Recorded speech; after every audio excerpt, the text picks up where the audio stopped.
Hello दोस्तों, के global studies में आपका स्वागत है।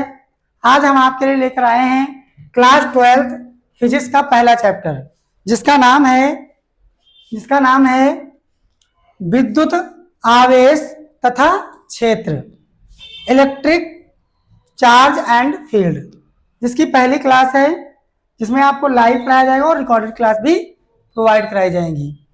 तो इसके बारे में जानेंगे। पहले समझो, पहला विद्युत आवेश क्या होता है और क्षेत्र होता क्या है। क्या है विद्युत आवेश या इलेक्ट्रिक चार्ज किसे कहते हैं?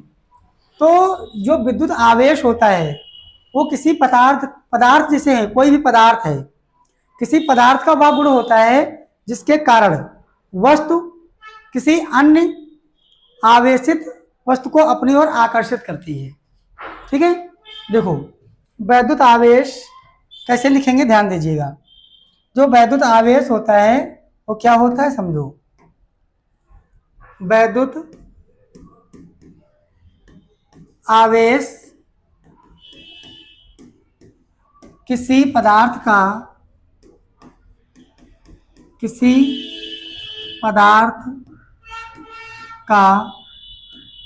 वह गुण होता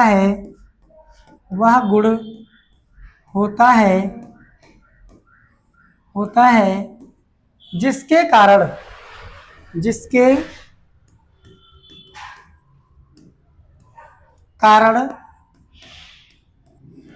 वस्तु विद्युतमय हो जाती है।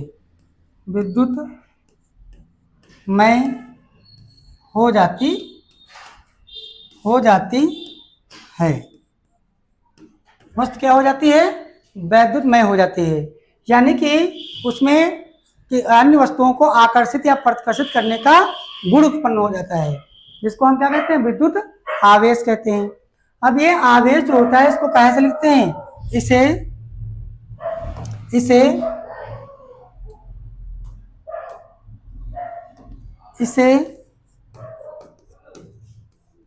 कैपिटल क्यू से प्रदर्शित करते हैं, प्रदर्शित किया जाता है। यानी कि इसको हम प्रदर्शित किससे करेंगे, क्यू से करेंगे। ठीक है, विद्युत आवेश को क्यू से प्रदर्शित किया जाता है। अब समझो, आप इसके फार्मूले की बात करें तो इसका फार्मूला होता है क्यू बराबर एन ई। क्या होता है, एन ई होता है। क्यू बराबर एन ई। यहाँ पर जो आपका क्यू है, उस क्यू क्या है, क्यू आपका जो है वो आपका जो क्यू है वो है, क्यों आपका है आवेश। क्या है, आवेश है। क्यों आवेश है। और जो आपका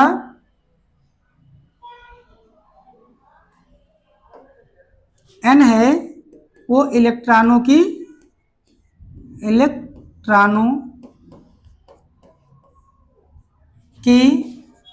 संख्या है। क्या है, संख्या, इलेक्ट्रॉनों की संख्या है। और जो ई है वो एक इलेक्ट्रॉन पर आवेश की मात्रा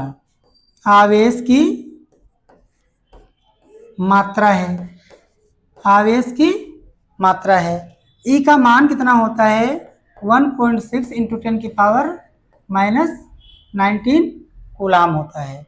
क्या होता है, कूलाम। इसको सी से लिखते हैं, कूलाम को। बात समझ में आ गई। यानी कि वैद्युत आवेश किसे कहते हैं, वैद्युत आवेश किसी पदार्थ का वह गुण होता है जिसके कारण वस्तु विद्युतमय हो जाती है। विद्युतमय का मतलब होता है यानी उसके अंदर जो है किसी अन्य वस्तुओं को आकर्षित करने या प्रतिकर्षित करने का गुण उत्पन्न हो जाता है। और इसको लिखते कैसे हैं, क्यू से रिप्रेजेंट करते हैं। क्यू मतलब क्या हो, फार्मूला क्या है, क्यू बराबर एन ई। इसका सूत्र है, क्यू मतलब आवेश, एन मतलब इलेक्ट्रॉनों की संख्या, ई मतलब एक इलेक्ट्रॉन पर आवेश की मात्रा, और ई का मान कितना होता है, 1.6 इंटू 10 की पावर -19 कूलाम होता है। आवेश बनता कैसे है, आवेश जो है इलेक्ट्रॉनों की कमी या अधिकता से बनता है। इलेक्ट्रॉन जो होते हैं, यदि किसी वस्तु से इलेक्ट्रॉन निकल जाएंगे तो उस पर आ जाएगा धनावेश, अगर इलेक्ट्रॉन ज्यादा हो जाएंगे तो ऋणावेश हो जाएगा। बात समझ में आ गई? कोई दिक्कत? अब समझो आप आवेश के प्रकार कितने होते हैं। तो आवेश की प्रकार की अगर हम बात करें तो ध्यान दीजिएगा, आवेश के प्रकार, आवेश के प्रकार, तो आवेश दो प्रकार के होते हैं। एक होता है धनात्मक यानी पॉजिटिव चार्ज, दूसरा होता है ऋणात्मक यानी नेगेटिव चार्ज। इतनी बात क्लियर हो गई आपको? तो देखो अब धनात्मक आवेश क्या होता है। धनात्मक आवेश की बात करें, धनात्मक आवेश का मतलब होता है, धनात्मक आवेश का मतलब होता है इलेक्ट्रॉनों की कमी, इलेक्ट्रॉनों की कमी। अगर इलेक्ट्रॉन कम है,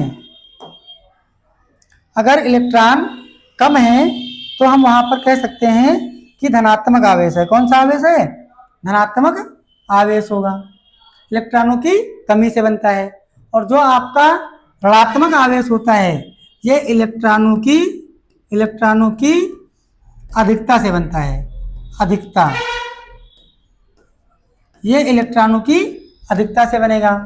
यानी किसी वस्तु पर अगर ऋणात्मक आवेश है तो आप समझ जाइए उस पर इलेक्ट्रॉनों की क्या है? अधिकता है, इलेक्ट्रॉनों की अधिकता है। इतनी बात आशा करते हैं आपको अच्छे से समझ में आ गई होगी।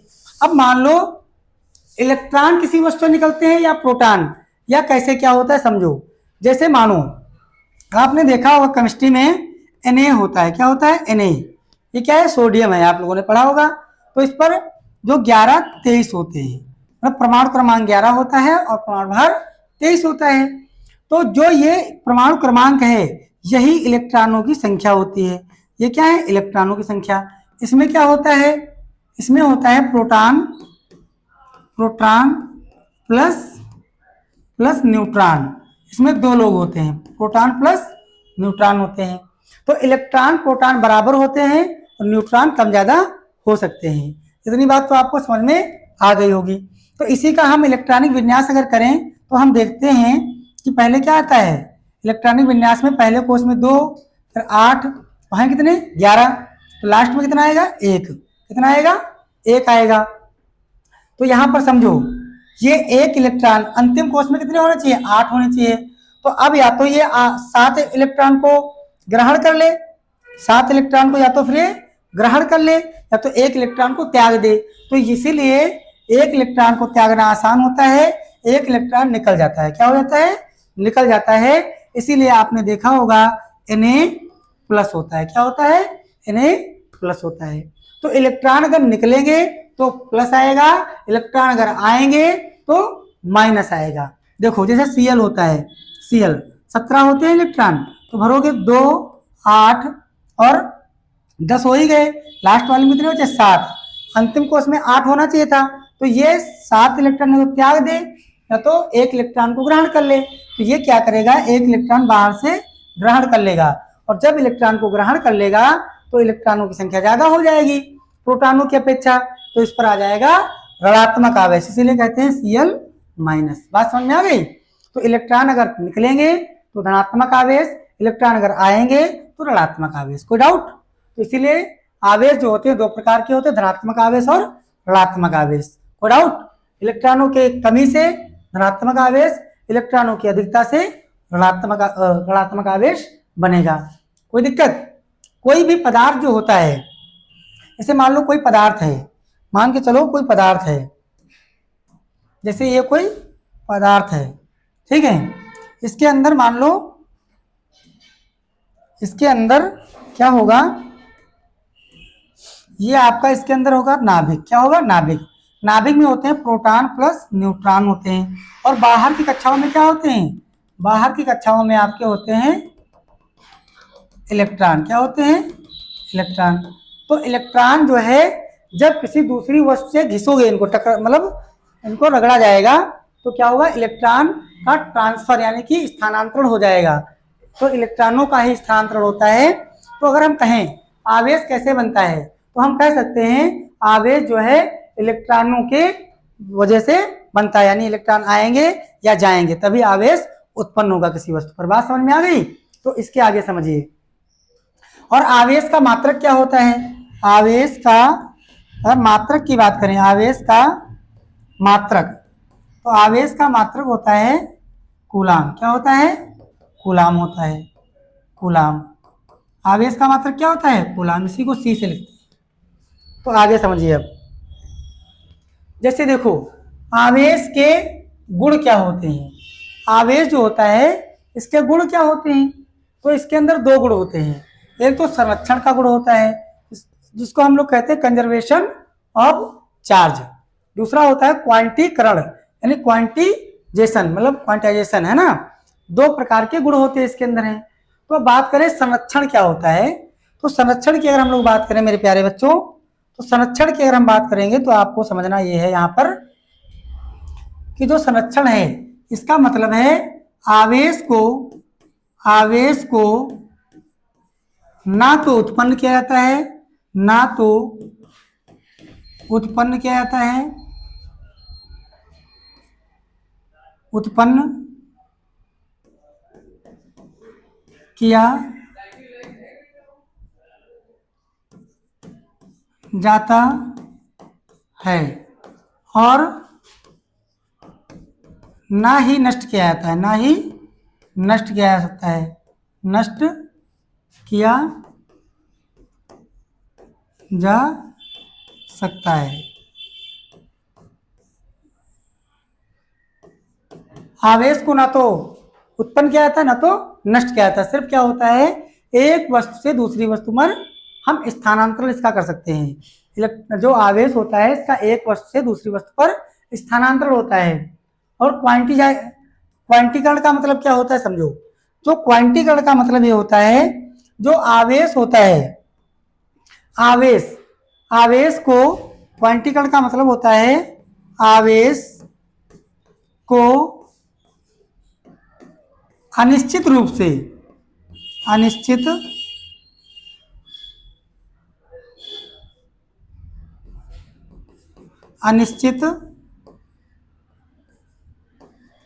रूप से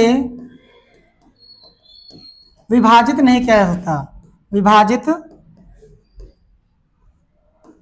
नहीं किया जा सकता है,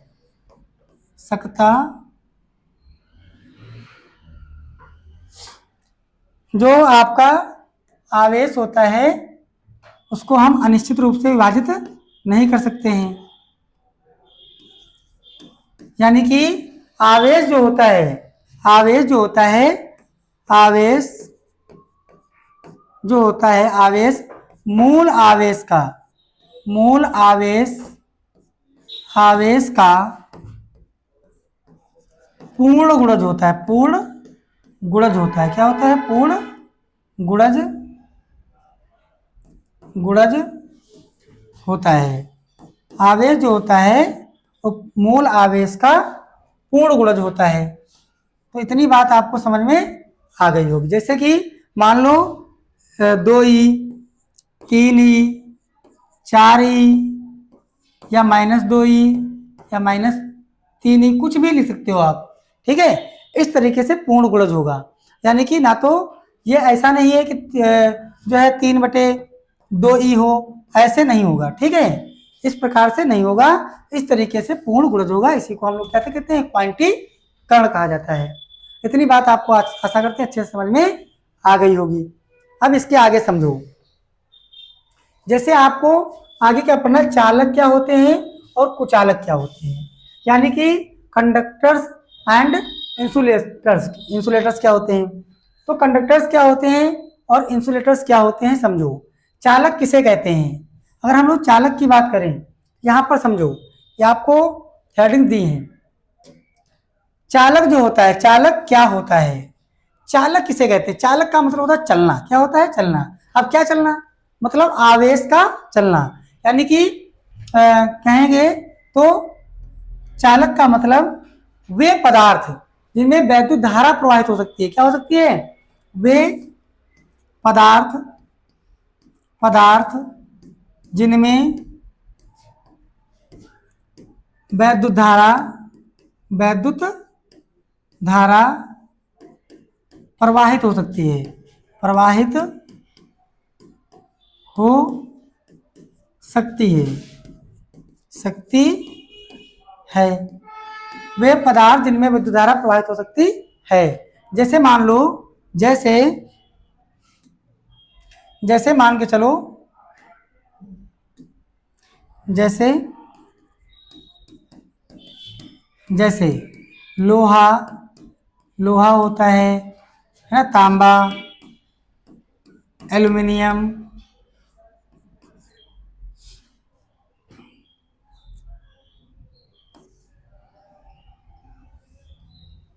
एल्युमिनियम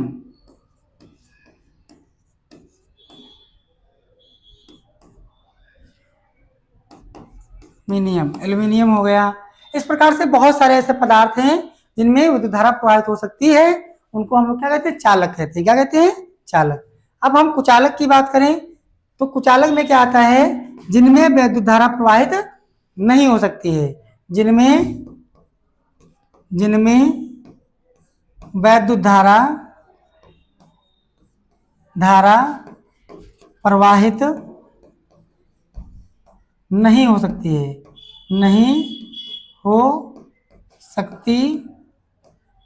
है, जिनमें वैद्युत धारा प्रवाहित नहीं हो सकती है। जैसे मान लो सूखी लकड़ी, ऐसे होगा लकड़ी, रबड़,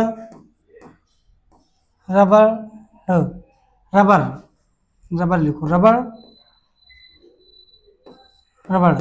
है ना, कागज आदि बहुत सारे ऐसे हैं जिनमें धारा प्रवाहित नहीं होती है। उनको हम लोग क्या कहते हैं? उनको हम लोग कुचालक कहते हैं। क्या कहते हैं? कुचालक कहते हैं। तो इतनी बात आपको समझ में आ गई होगी। और आगे समझिए, जिससे अब ये आपका मोस्ट इंपॉर्टेंट है। क्या है? Most important. इसको हम लोग मोस्ट इंपॉर्टेंट समझेंगे। इसमें क्या होता है, कैसे होता है, समझो। ये आपके पेपर की दृष्टि से बहुत ज्यादा इंपॉर्टेंट है।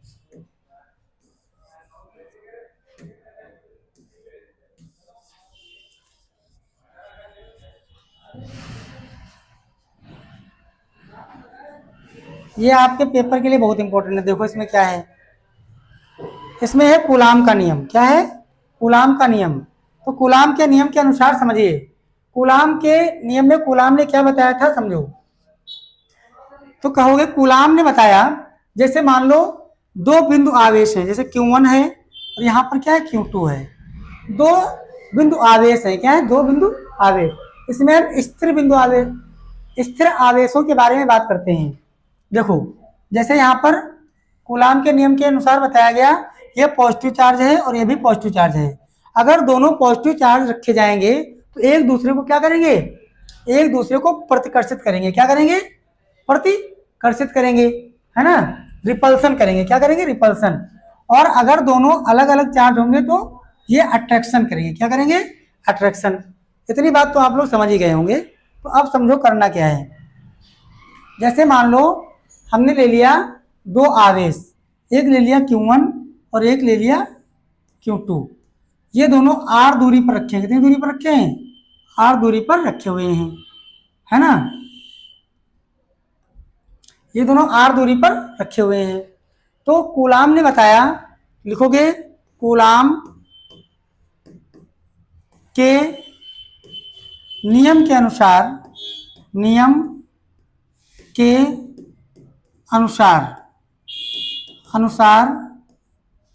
कूलाम के नियम के अनुसार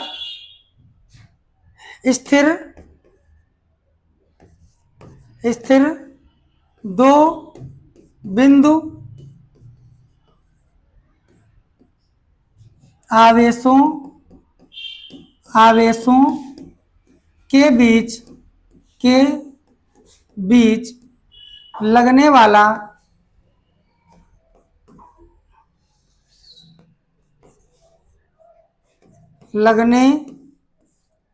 वाला आकर्षण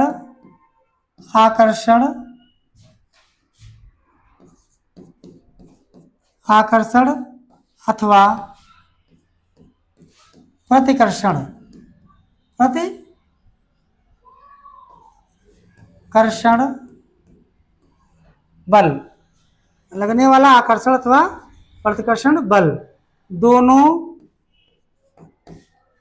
आवेशों की मात्राओं के गुणनफल दोनों आवेशों की मात्राओं के गुणनफल के अनुक्रमानुपाती होता है।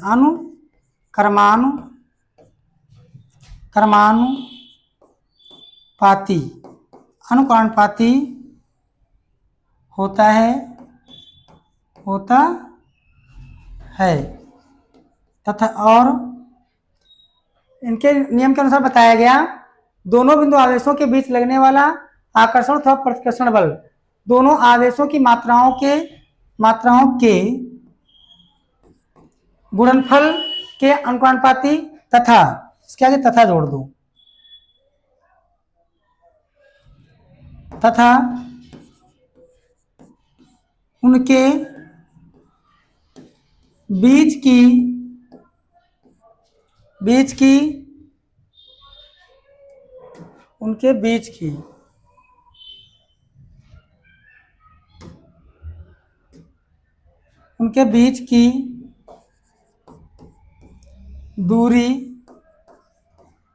की दूरी के वर्ग के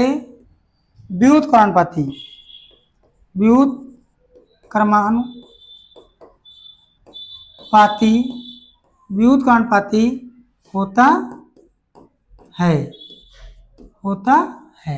कहने का मतलब ये हुआ कि कूलाम के नियम के अनुसार स्थिर दो बिंदु आवेशों के बीच लगने वाला आकर्षण अथवा प्रतिकर्षण बल दोनों आवेशों की मात्राओं के गुणनफल के अनुक्रमानुपाती तथा उनके बीच की दूरी के वर्ग के व्युत्क्रमानुपाती होता है। जैसे समझो आप, जैसे आपको दे दिया जाए,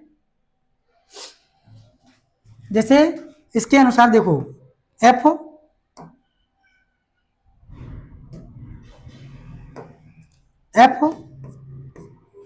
दिख नहीं रहा, समझो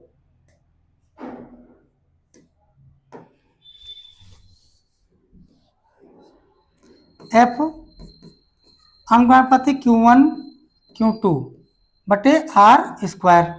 तो ये जो निशान है इसको जब हम हटाएंगे तो एक नियतांक K मान लिया जाता है, K Q1 Q2 बटे R स्क्वायर। जो K है इसका मान लिखा जाता है 1/4 pi epsilon not Q1 Q2 बटे R स्क्वायर। इस प्रकार से इसका फार्मूला निकल के आ जाता है। यह फार्मूला कब लगाना है? यह फार्मूला जब दो स्थिर बिंदु आवेश दिए हों उनके बीच बल निकालने की बात करें तो आपको इस फार्मूले का यूज करना होगा।